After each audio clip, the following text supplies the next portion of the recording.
To some breaking news now. And a group of soldiers in the West African state of Benin say they have seized power from President Patrice Talon. The group, which called itself the Military Committee for Refoundation, announced the apparent coup on Benin state television, claiming that they had ousted President Talon. But his office is indicating now that the situation is under control. Talon was in power for a decade and he was due to step down next April after the next presidential election. Benin President Patrice Talon said on Sunday that the government and armed forces had thwarted a coup attempt by a group of soldiers and vowed to punish them. I would like to commend the sense of duty of our army and its leaders, who have remained Republican and loyal to the homeland. With them, we stood firm, regained positions until we cleared the last pockets of resistance from the mutineers.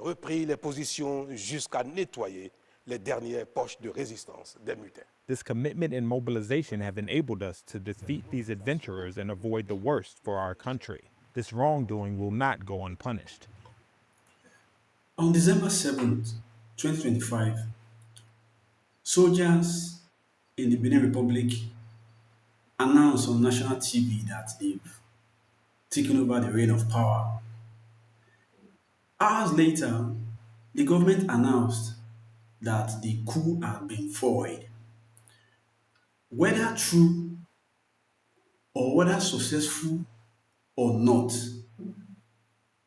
this portend a troubling situation for the West Africa and the Sahelian region.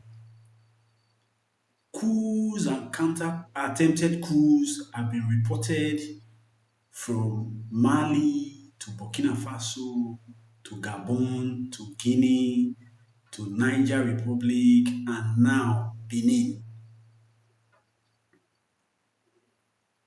The question is, why is this happening again? Coup doesn't just happen in a vacuum. Since 2020 to date, the West African and the Sahelian region has experienced the highest numbers of coups than any other region in the world. Yeah, coup does not just happen in a vacuum. All these coups that have been taking place have, they've been having, the reasons for them have been the same or similar storyline. For example, growing public frustration with elected leaders, rising insecurity, sprawling poverty, failure of institutions to check the excesses of politicians.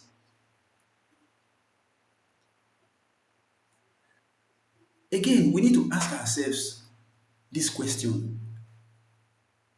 In terms of governance, as African leaders, where these coups and attempted coups have been reported, have they been living above board in terms of good governance? Have they been serving the people selflessly? Or have they been serving their own personal interest? In most of the West African countries, there have been, rising insecurity, widespread poverty,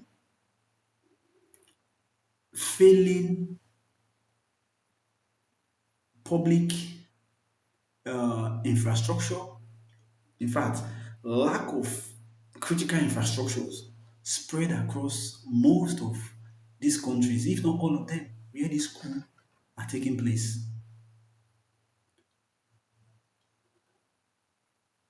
So, what should our elected African leaders do to stem this tide of coups that have been rearing their ugly heads in recent time in the sub region of the African continent that is in contest here? I will just mention just one or two or three. One, our elected leaders must govern with integrity. Two,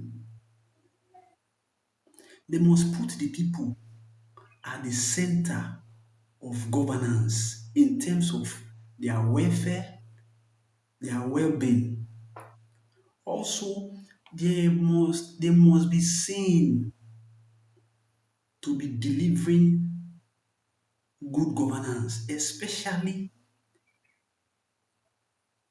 in provision of massive critical infrastructures, because the West African region and the Sahelian region and even the African continent generally needs to catch up with other developed countries in terms of development. Also, leaders in these countries in contest here must shun um, what is called sit tight syndrome, right? Whereby you will see leaders in the continent that are staying in power, changing the constitution, changing the rules of the game while the game is already on, to perpetuate themselves in power for decades. We've done a video on one of them, for example, that's the Cameroonian president that has been in power for over 40 years. And most of them without any corresponding development to show for their long stay in power, which is in contrast with some countries. I will mention two here that we can call um, benevolent dictators, right? One, China, where we've had Xi Jinping in power since 2012 or 2013 or so, where we've had, another country is Russia, where Vladimir Putin has been in power for years. But in these countries, you see you see apparent development to the extent that they become developed countries.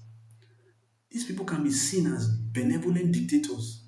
But when you come to the African continent, the West African continent, the reverse is the case.